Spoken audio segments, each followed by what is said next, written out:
Hola, ¿qué tal? ¿Cómo les va? Muy buenas tardes. Sorprendido por la cámara. Sorprendido por la cámara. Mira, estamos azul y rojo. Azul y rojo. No me gustan esos colores, saben que mi predilección es el celeste y blanco, pero en usted queda bien. No me digas que usted también es racinguista. Así es, Dios, así es, así es. ¿Qué? Voy a la cancha, en fin, esas En cosas, cambio, esas cosas este de la es vida. mi color. Herencia familiar de Ferrocarril Oeste. No, Banfield. Único equipo que no está cantando las cosas que cantan contra el presidente de la Nación, que me da igual cómo se llame, sino que no se puede hacer ese tipo de cánticos a la investidura presidencial, señores. La verdad que eso recorre el mundo entero y imagínense lo bien que quedamos. Vergonzoso. Un horror. Yo no miraba y decía, no lo puedo creer. Y hay gente a la que le parece divertido. A mí me parece divertido. Bueno, acá tengo unas capsulitas. Bueno, de la ¿La sonrisa vamos mostrar? a pasar un poco a la tristeza, ¿no? ¿La podemos mostrar? Estas capsulitas. Mírenlas bien. Esto parecería que fuese un medicamento. Son cápsulas que tienen una cámara acá, otra cámara acá y una luz LED, o sea, varias lucecitas LED. Sí. Bueno, estas cámaras, estas pequeñas cápsulas, se llama endoscopía digestiva a través de este tipo de cápsulas que saca fotos. Entonces uno traga estas endocápsulas y esto va fotografiando todo el tracto digestivo hasta que se elimina por el ano. Pensemos que de la boca hasta el ano tenemos aproximadamente unos 10 metros de tubo digestivo. Y ¿Tiempo? Esto recorre aproximadamente en 8 horas. Okay. Recorre la boca hasta que esto se elimina con la materia fecal, se descarta. Hablando mal y pronto, hacemos caca y esto se descarta. Se descarta, no es que uno tiene que recuperarlo. Ahora, ¿de qué manera esto queda registrado? Bueno, se coloca una especie de cinturón, que es una interfase que va a una especie de holter, donde uno en tiempo real puede visualizar su intestino, que no, digamos, ninguna persona conoce la patología, pero sí un gastroenterólogo puede visualizarlo. Obviamente no va a estar al lado de la persona 8 horas. Y una vez que... O sea que esto, la persona se va a su casa. Se va a su casa. Mientras tanto lo va a filmar. Es como un holter interno. Exactamente, es su tarea habitual. Hay una preparación, me quiero decir esto, hay una preparación para dejar limpio el intestino, pero la diferencia es que la persona no tiene que estar internada, ni anestesiada, ni sedada para poder hacer esto. Tiene su indicación, debe decir cuál es, pues esto no reemplaza, quiero decir, esto no reemplaza a la endoscopía digestiva alta ni baja. Lo que sucede cuando uno hace una endoscopía alta y otra baja no significa que los aparatos en un punto se toquen, no se tocan, porque en el medio hay aproximadamente 7 metros de intestino delgado donde ningún aparato, ni el bajo ni el alto, se encuentra. Ahora, una persona, por ejemplo, que tiene una anemia y uno lo hace en endoscopía alta y ve que no pierde sangre de ahí, y la endoscopía baja y ve que tampoco pierde sangre desde el ano hasta el ciego, hasta una parte donde está el apéndice secal, dice, bueno, ¿de dónde viene la sangre? Entonces uno puede presumir que la sangre viene del intestino delgado. Entonces el gold standard, digamos, el método diagnóstico elegido es esta capsulita, mejor dicho. Gold standard quiere decir el de oro, elegido, ¿no? El de oro. Elegido, el mejor. El mejor. Es tomar esta cápsula y que esta capsulita vaya sacando fotos, saca varias por segundo, y uno lo puede después ver, el médico, cuando uno se saque el aparatito, es como el holter, el médico puede visualizar lo que en 8 horas dirías, no, el médico va a estar 8 horas mirando, no.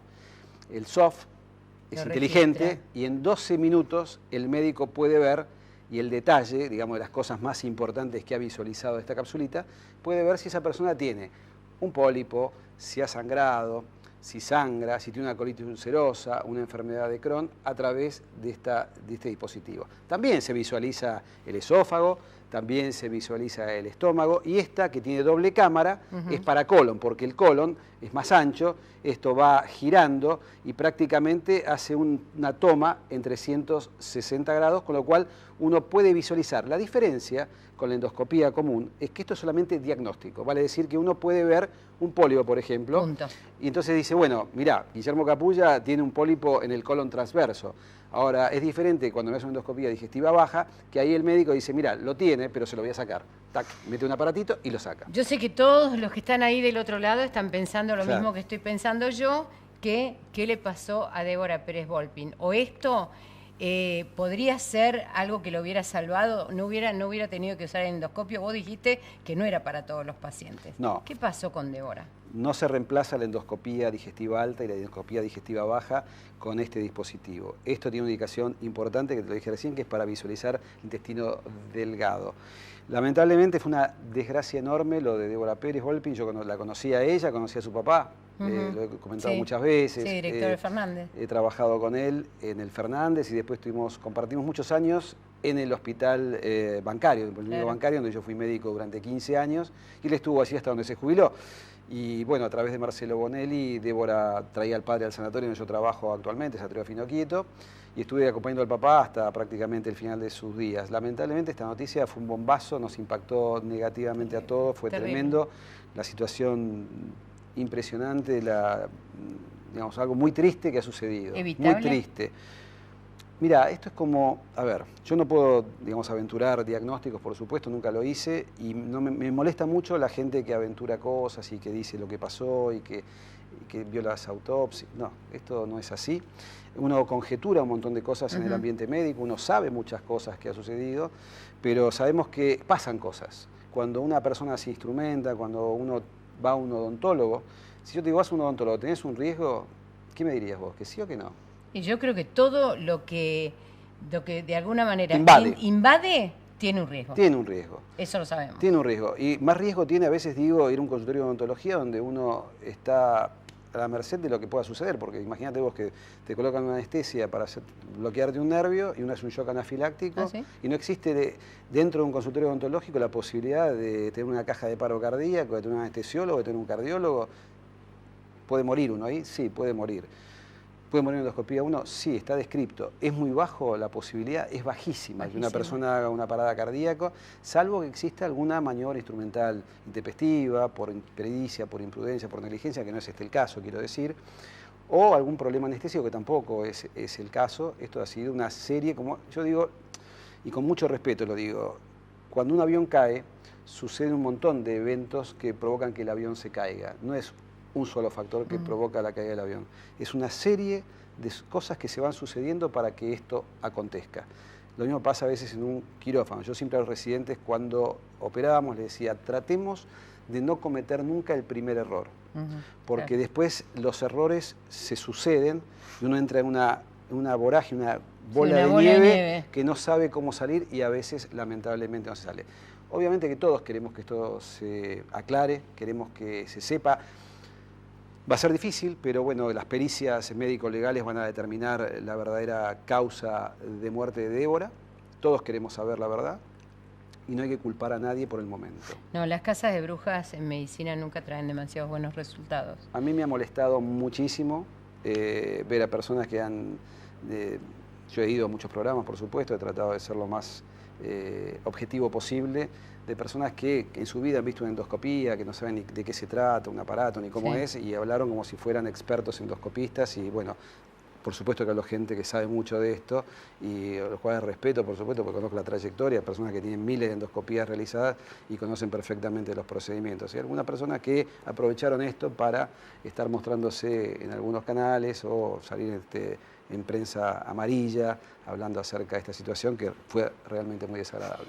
Bueno, de todas maneras creo que si hubiera pasado con alguien, con algún pariente mío, yo querría saber de verdad qué fue lo que pasó y creo que es todo lo que estamos buscando. Pero obvio, y personalmente te digo, personalmente estoy interesado, estoy atrás de todo esto, sí estoy atrás, he ido a la Trinidad, he ido hablando con médicos, he estado un poco reconstruyendo el circuito, el circuito para saber qué el trágico circuito el trágico circuito para qué es lo que pasó. Bueno, Silvita, vos sabés que las enfermedades poco frecuentes son poco frecuentes para que no las padece. Exactamente. Pero para el que las padece, todo el día, como digo, se levanta con una enfermedad poco frecuente. Para esa persona, tener una enfermedad significa que para él es el 100%, porque se acuesta con la enfermedad y se levanta con la enfermedad y en el transcurso del día padece la enfermedad. En la Argentina hay como 8.000. En el mundo. En el mundo son 8.000 enfermedades. Entre 7.000 y 8.000 enfermedades poco frecuentes. Y en la Argentina hay sería como un 6 o 7% de la población que tiene alguna de esas enfermedades poco frecuentes. Calculada, más o menos se calcula, de acuerdo a la FADEPOF, que es la Federación Argentina de Enfermedades Poco Frecuentes, hay unas 3.200.000 personas o 3,5 millones de personas que padecen enfermedades poco frecuentes, que es un número enorme. Ahora, para definir qué es una enfermedad poco frecuente, es aquella que acontece por lo menos en 1 cada 2.000 personas, o en 5 cada 10.000, que esa sería la más frecuente y las menos frecuentes.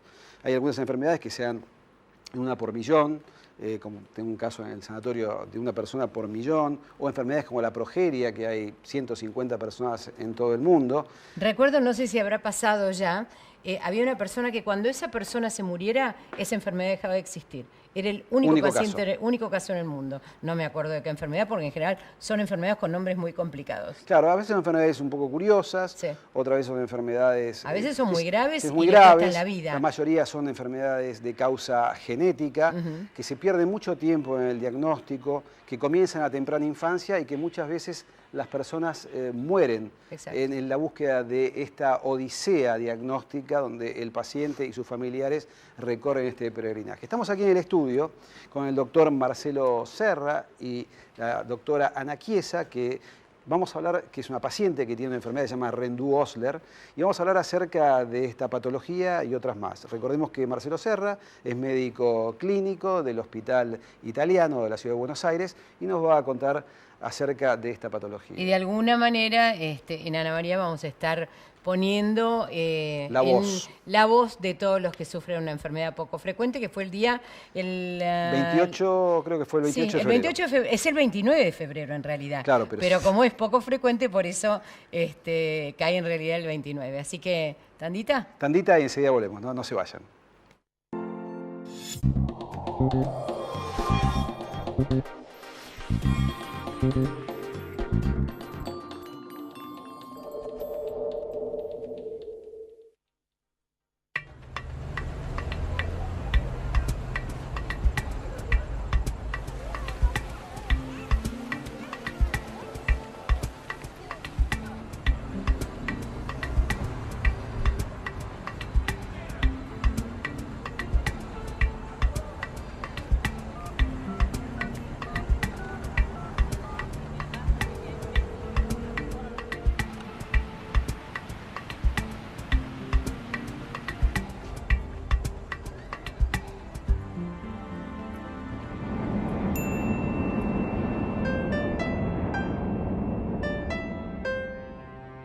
Ciensa Argentina, el aliado estratégico de las prestadoras de salud de primer nivel.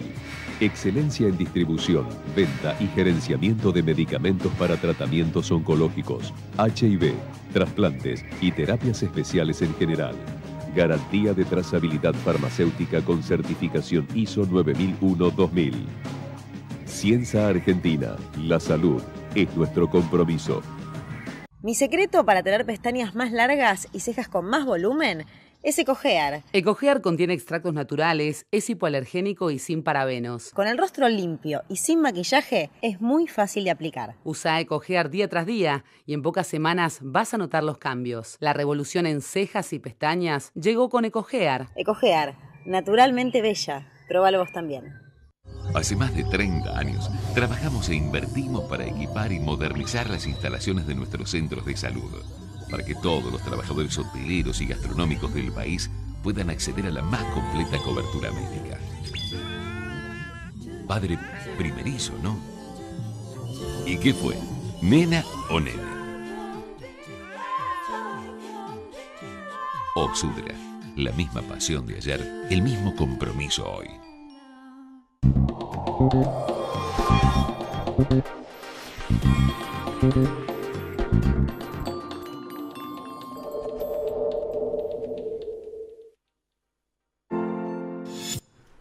Hace aproximadamente 2 años, Silvia, te cuento, me invitaron a ser parte de una pequeña película. Esas cosas histriónicas. Claro, esas cosas que se dan en la vida. Y voy al departamento de una persona que me recibió, pero con unas pilas enormes. Y charlando con ella, bueno, entre tiempo, de toda la filmación, me contaba acerca de su enfermedad. Me sorprendió porque si una persona con una pila enorme, vos la veías, está impecable. Bueno, estamos hablando de Ana Chiesa, que es médica, no es médica, es abogada y es escribana. Y está acá con nosotros, con el médico Marcelo Serra, que nos va a contar acerca de esta enfermedad, que se llama enfermedad de Rendu-Osler, hablando de enfermedades poco frecuentes. Rendu-Osler. Gracias por venir, Anita. Gracias a vos por invitarnos. Sos médico del Hospital Italiano. Exacto. De Clínica Médica. Bueno, me gustaría que me cuentes un poco de qué se trata la enfermedad de Rendu-Osler. Bueno, se llama también telangiectasia hemorrágica hereditaria, que es el nombre más moderno y más difundido. Es una enfermedad de base genética que se hereda en forma autosómica dominante, es decir, de padres a hijos sin saltear generaciones, y básicamente lo que se hereda son genes que intervienen en lo que es la generación adecuada y la reparación de vasos sanguíneos que tienden a generar ciertas deformidades y fragilidades en los vasos sanguíneos, no en todos los órganos, pero sí en órganos tan importantes como el cerebro, pulmones, hígado, tubo digestivo, en la piel y en las mucosas, sobre todo la mucosa nasal y del tubo digestivo. ¿Afecta igual a hombres y mujeres? Afecta igual a hombres y mujeres por su forma de herencia, sea autosómica dominante, o sea que no tiene ninguna predilección con el sexo, y tiene una prevalencia, a pesar de ser una enfermedad rara, por afectar a un individuo en menos de 2.000 habitantes. Es una enfermedad que no es tan infrecuente de ver. Acá en Argentina consideramos que puede haber 11.000, 12.000 afectados, porque es bastante. El promedio mundial, y nosotros hemos hecho nuestros propios registros estadísticos, es de un afectado en 5.000. Ana, ¿cómo fue tu vida? ¿Cómo fue tu diagnóstico? Porque en general lo que uno ve en el tema de enfermedades poco frecuentes, y desgraciadamente en otras que no son tan poco frecuentes, como puede ser la psoriasis, una tardanza en el diagnóstico. Sí, y al doctor le voy a preguntar por qué pasan esas cosas. Sí, es increíble porque la gente muchas veces tarda hasta 30 años para ser diagnosticada. Sí. Diagnosticada tarda mucho y tiene que pulular por muchos servicios. Y pero esta enfermedad se descubrió a fines de 1800 con 3 doctores, Osler, Weber y Rendu. Claro. En Francia, en Canadá y en Inglaterra. Todos diagnosticaron las mismas, lo que decía el doctor. ¿Tiene los mismos síntomas o se puede esconder otra enfermedad que haga que los médicos se confundan tanto o no sepan diagnosticar? Claro. Bueno, en realidad es fundamental que el médico pueda pesquisarla. Claro. Y es las telangiectasias de las mucosas, como dijo el doctor, y eso es solamente lo que se ve. Lo más caótico, lo más complicado para el paciente es que le sangra muchísimo la nariz. Porque es un sangrado de mucosa en la nariz cuando estornuda, cuando se agacha, cuando... Espontáneo, recurrente. Y bueno, el tema es ese es el primer lugar de la pesquisa. Después, las telangiectasias, y eso es lo que se ve. Lo que no se ve... Las telangiectasias son venitas. Venitas que se hacen malformaciones arteriovenosas. Se juntan la arteria con la vena. Claro. Y el problema son las malformaciones arteriovenosas. Cerebro, como dijo el doctor, hígado y pulmón. ¿A qué edad se comienzan las manifestaciones clínicas de esto? ¿Puede ser a la infancia o puede pasar muchos años y empezar a los 40 años, por ejemplo? En realidad la enfermedad empieza cuando naces, porque es una enfermedad, como dijo el doctor, genética, y la heredás, y no hay forma de que empiece después. Lo que pasa es que la sintomatología, por ahí creo que se desarrolla más. ¿Algo la dispara? Sí, lo más común, no, en general, digamos, hay familias que tienen presentaciones a edades más tempranas, otras, pero es una enfermedad que, como decía Ana María, se traen los genes, con lo cual nace con uno. Los sangrados nasales, en general, entre la primera y segunda década de vida, o sea que los chicos a partir de los 5, 6 años ya empiezan a tener sangrados nasales, que todos sabemos que es un signo muy común. O sea que estaría bueno, por ejemplo, que los maestros supieran. Claro. Y la verdad es que sangrados nasales frecuentes en los chicos debería, por lo menos, digamos, como mensaje, decirle, te pasa lo mismo en casa, tu papá, tus hermanos. Esto, digamos, es un signo muy importante que creo que desde el punto de vista difusión es bastante práctico, fácil de identificar, porque sangrado nasal no tiene traducción, sangrado nasal lo entendemos todos. Y si un chico sangra mucho en la nariz... ¿Qué es sangrar mucho? ¿Cuántas veces por día? ¿O mucha cantidad una sola vez? Hay de todo, digamos. Hay gente que sangra mucho varias veces por día, hasta 20 minutos, media hora, y pacientes me dicen estuve sangrando 4 horas seguidas. Wow. Situaciones difíciles de imaginar, ¿no es cierto? Es decir, que se van acostumbrando, van aumentando el nivel de tolerancia hasta estirar, digamos, esta situación en casa, que a veces, si no, esto es una situación de hospitalización, o sea, y otros que sangran alguna gota alguna vez por mes. ¿Te cuesta pensar que sea tan difícil de diagnosticar teniendo una sintomatología como esa? Claro. Una expresión Pero tan el tema es que el médico marcada. tiene que estar capacitado. Nosotros en Argentina tenemos la gran ventaja de que tenemos un único centro en toda Latinoamérica que tiene un lugar que es el Hospital Italiano, donde hay médicos capacitados, y no es solamente el médico capacitado, que es el internista, en este caso el doctor Serra, sino que tiene todo un equipo de médicos como es el italiano, que están capacitados y que trabajan coordinados cuando aparece un médico, cuando aparece un paciente con esta patología. Ana, ¿a qué edad empezaste vos a tener sintomatología? Y si tus padres ya sabían que ibas a tener esto, ¿o fue una sorpresa? No fue una sorpresa, porque mi abuelo sangraba muchísimo en la nariz, mi papá sangraba muchísimo en la nariz. ¿Sabían que tenían? Sabían que tenía. Mi abuelo había sido diagnosticado en 1920 y pico, porque hay médicos que sí están entrenados para diagnosticar la enfermedad. El tema es lo que dice el doctor Serra, por ahí son pocos, pero hay médicos que están capacitados para diagnosticarla, y que frente al sangrado de nariz miran si hay telangiectasias, y el tema de muertes súbitas anteriores en la herencia también es otro tema importante a considerar. La muerte súbita, no me contestes ahora, ¿no? Vamos por una tanda. Pero la muerte súbita, ¿por qué se produce? Esperamos la tanda, enseguida volvemos. No se vaya, seguimos con enfermedad de Rendu-Osler.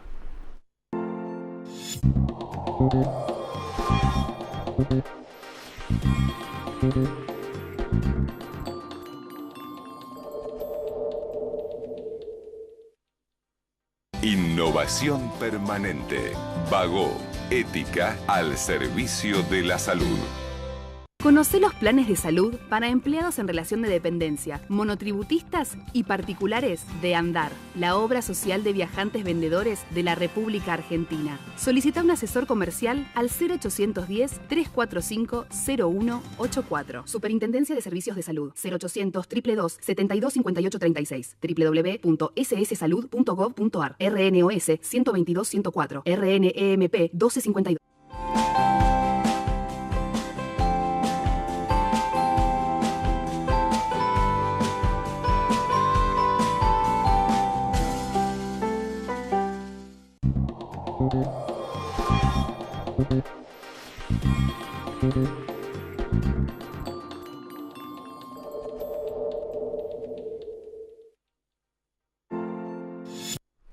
Y seguimos hablando de la enfermedad de Rendu-Osler con Ana Chiesa y el doctor Marcelo Serra. Y te había preguntado, Marcelo, en base a lo que dijo Ana con respecto a muerte súbita, ¿por qué un paciente puede morir súbitamente por esta enfermedad? En realidad, muerte súbita no sería, digamos, el concepto apropiado. Disculpame, Ana. No pasa nada. Paciente. La realidad es que el mecanismo central de la enfermedad es que las arterias y las venas se conectan entre sí y desaparece la red de capilares. Claro. En el pulmón, esto es una situación en la cual condiciona que la sangre no se oxigene en algunos sitios, o se oxigene deficientemente si esa conexión es grande, o sea, se forma la fístula arteriovenosa. Y otra cosa importante que hace el pulmón es filtrar a la sangre de ciertas impurezas, llamémosle genéricamente, especialmente coágulos y colonias de bacterias.